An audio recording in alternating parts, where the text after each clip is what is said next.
Assalamualaikum warahmatullahi wabarakatuh. Alhamdulillahirabbil alamin. Senantiasa kita panjatkan puja-puji syukur kita kepada Allah Ta'ala. Semoga apa yang telah Allah berikan kepada kita semua menjadi berkah kehidupan dunia dan akhirat. Tempat saya berdiri sekarang ini makam dari Guru Patimpus Plawi Sembiring. Disinilah letak seorang yang diberi gelar tokoh pendiri Kota Medan. Ya, kita bisa lihat bersama situasi dan keadaan di makam ini, yang mana bahwasannya makam ini terletak di tengah-tengah antara ladang-ladang petani dan perumahan, beserta sedikit ada hutan-hutan pohon bambu.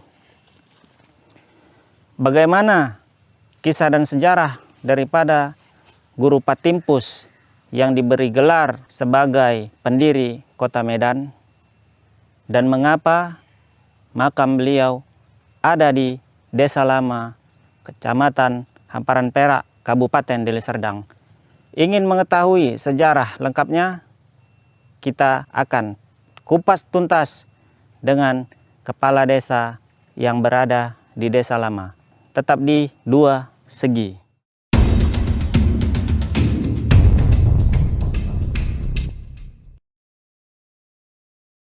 Sekarang saya berada di kantor kepala desa Kecamatan Hamparan Perak, Kabupaten Deli Serdang.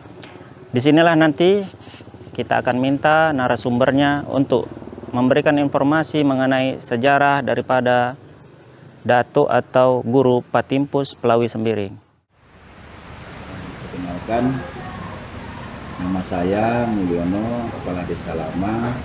Yang kita tahu adalah Desa Lama merupakan desa cikal bakal dari berdirinya Kota Medan.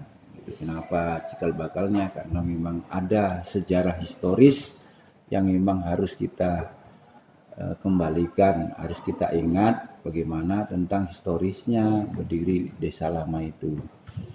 Desa Lama itu didirikan oleh seorang tokoh yang di Sumatera Utara, yaitu pendiri Kota Medan yang kita sebut saat ini, sampai saat ini masih diabadikan namanya di suatu jalan, yaitu Jalan Guru Patimpus. Singkat cerita, Guru Patimpus ini turun dari gunung dataran tinggi daerah Haji Jahe menuju Kota Medan. Turunnya itu di Kota Medan, dia sampai di Berayun. Kalau dulu Berayun, sekarang Berayan. Berayan, berjalan belajar terus menusuri jalan, jumpalah dengan seorang guru, tokoh juga yang kita sebut juga itu adalah Syekh Bangun. Jadi nama Syekh Bangun ini juga sudah diabadikan oleh di Medan, sekarang menjadi daerah Kota Bangun, ya. Jadi itu. Jadi dengan perdebatan ini cukup lama, Syekh Bangun dengan Guru Patimpus beserta kawan-kawan, bahwasannya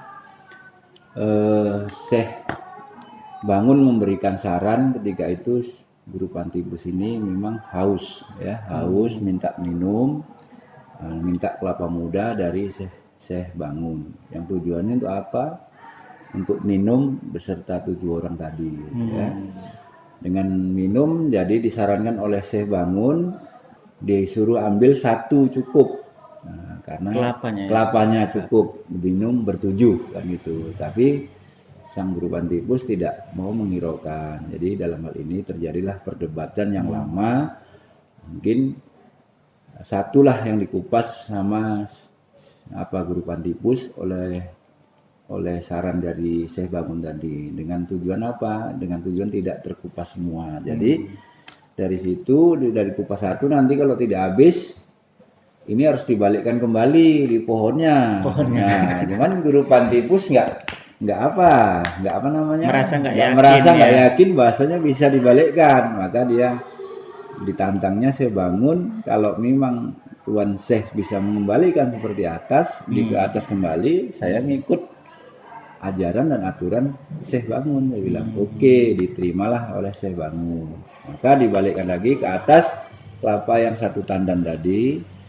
Dari situlah mereka mengikut apa yang dibawa oleh Syekh Bangun, yaitu ajaran Islam. Nah, namun dalam hal ini Guru Pantibus tidak juga serta merta dia itu bisa menerima. Dia minta izin kepada Syekh Bangun bahwasannya dia harus balik dulu ke gunung, minta izin kepada raja di daerah Haji Jahe, minta izin supaya dia bisa turun kemari untuk mengembangkan atau mengembangkan Islam lah mungkin. Nah, jadi pada saat itu memang Guru Pantibus ini adalah bermarga Sembiring Klawi kan gitu. Jadi namun sebagian itu memang sudah menjadi Jawi, karena Jawi itu udah masuk Islam gitu. Jadi baliklah dia dari Haji Jahe yang tadinya 7 tinggal berlima dengan adik-adiknya, berlima menjumpai Syekh Bangun dengan mengucapkan syahadat, ya, dengan mengucapkan syahadat masuklah Islam.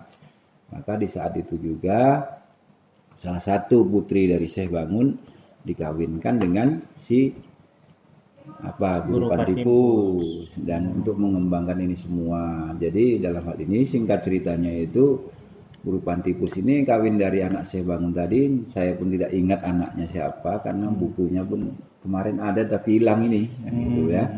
Ada yang minjam tapi nggak dibalikkan kan gitu ya. Jadi lahirlah dua anak dari dari Guru Pantibus ini yang namanya Kecik dan Kolok. Itu salah satunya Kecik. Kolok itu adalah sampai saat ini diabadikan.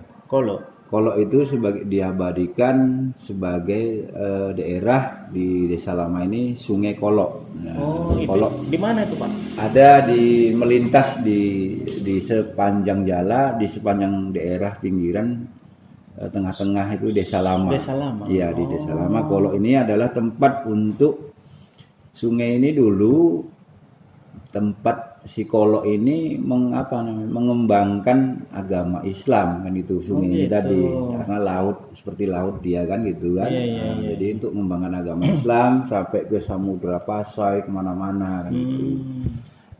Ya, dari itulah berkembangnya Islam sampai ke Aceh. Kalau si Keciknya ini di Aceh dia kan gitu, wilayahnya mungkin Aceh Tenggara, entah yang mana nggak tahu saya, mungkin ke wilayah Aceh. Kalau saudara-saudara si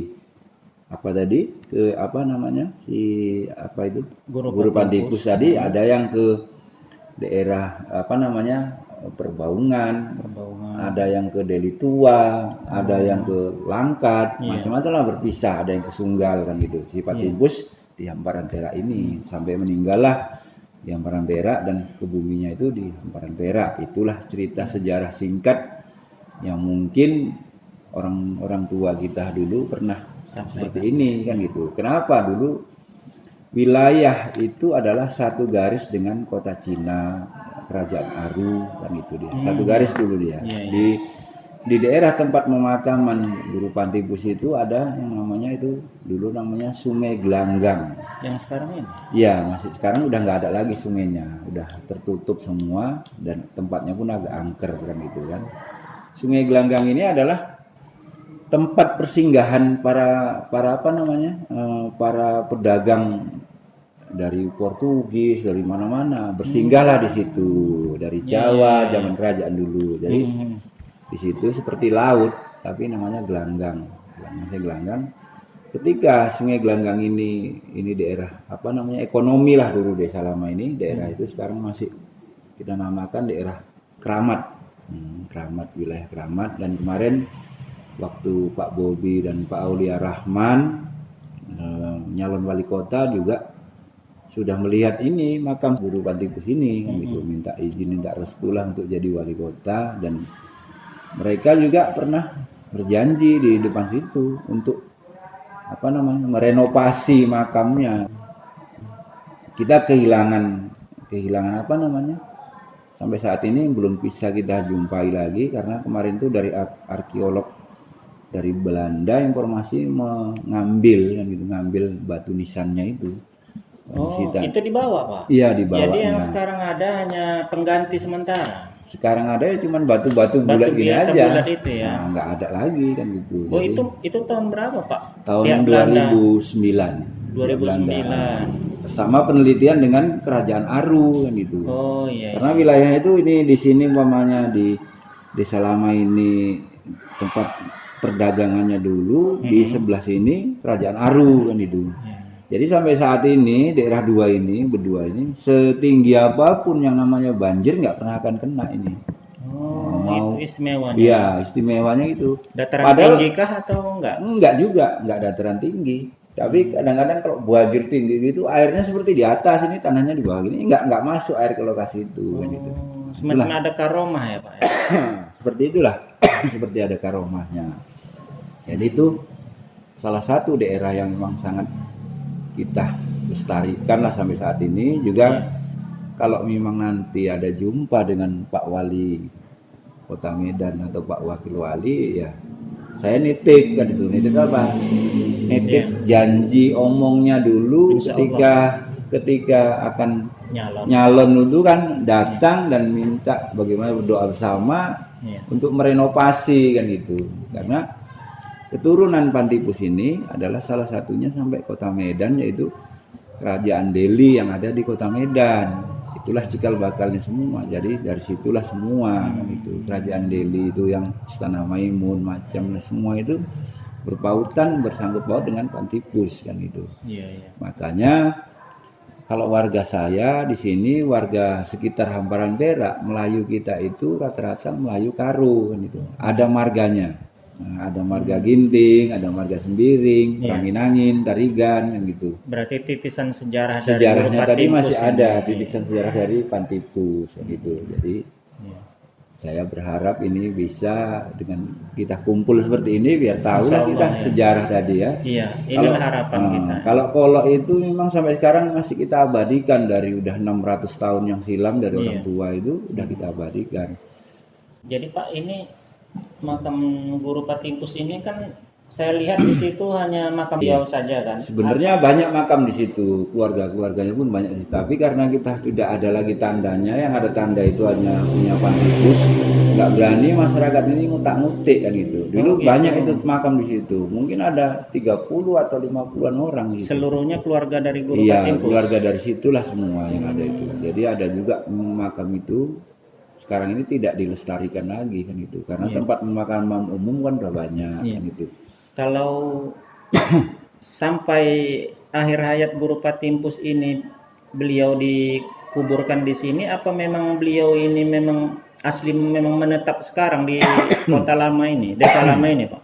Kalau aslinya emang menetap di Desa Lama, daerah Desa Lama inilah dia menetap, yang dengan cikal bakal pingin membangun hamparan perak kan gitu, hamparan perak teruslah sampai ke Kota Medan. Itulah cikal bakalnya. Dari sinilah dulu sebenarnya pusat pemerintahnya itu dulu di sini. Di sini ya. Nah, di sini makanya desa ini dinamakan Desa Lama, desa yang paling lama, desa yang paling tua. Kan Oh, gitu. begitu. Nah, pusat pemerintahnya itu di sini dulu. Iya, Di Desa Lama. Cuman karena Desa Lama ini dengan hiruk pikuknya kota tertinggalkan sekarang, jauh kan gitu. Jadi banyaklah orang yang kurang memperhatikan Desa Lama ini bagaimana. Saya pinginnya itu dilestarikan bagaimana, karena adalah orang tua kita, moyang kita, pendiri desa kita, termasuk pendiri Kota Medan kan gitu. Lestarikan, kita buatlah makamnya ini yang kita bagusi, karena seperti janji yang Pak Bobi dan Pak Aulia itu memang ingin merehab dan mempercantik itu semua, mereka akan membiayainya. Kemudian Pak, ada beberapa rumor yang mengatakan bahwasanya makam ini akan dipindahkan ke makam pahlawan. Bagaimana pendapat Bapak soal itu? Kalau pendapat saya kurang setuju, karena ini adalah salah satu cagar budaya. Cagar budaya yang Dan cikal bakalnya desa ini dulu bisa jadi Kota Medan kemana, dari sinilah pusat pemerintah. Jadi orang yang mendirikan itu harusnya makamnya di sini kan gitu. Gitu ya. Iya, kalau di pindahkan ke Medan, nanti orang Medan yang ngakui Pantibus kan gitu. Jadi kalau saya nggak mau, nggak setuju. Cuman kalau dilihat dari situasi makam sekarang ini Pak kan di tengah-tengah ladang, Iya. Pak. Dan di sebelahnya ada pembangunan perumahan. Iya. Bagaimana cara agar makam ini tetap bisa kita lestarikan di kemudian hari? Memang kami ada juga rencana dari keluarga Pelawi, Sembiring Pelawi semua udah kumpul dan kita ada grupnya. Kita rencana nanti akan beli lokasi itu. Oh Nah, gitu. kita beli, kita Pelepasan bangun tanah, ya. pelepasan tanahnya, gitu. Dari mulai jalannya macam semua kita beli. Supaya menjadi cagar ini tempat budaya kita loh. Iya. Gitu. Kalau kita menyadari adalah Melayu-Melayu yang ada di Desa Lama, Parangperak maupun di mana-mana itu adalah cikal bakalnya dari Karo, bukan asli dari Melayu yang apa itu kan. Ini Melayu aslinya Melayu bermarga kan gitu. Iya, Itulah yang ada di desa kami. Hampir rata-rata Melayu itu ada marganya di sini. Marga Peranginangin, Sembiring, cuman nggak dipakai kan gitu. Nah, mereka juga masih ada kontak hubungan ke sana, ke daerah Kabenjahil, Dobrastagi, itu Melayu-Melayu yang ada di sini. Iya, iya.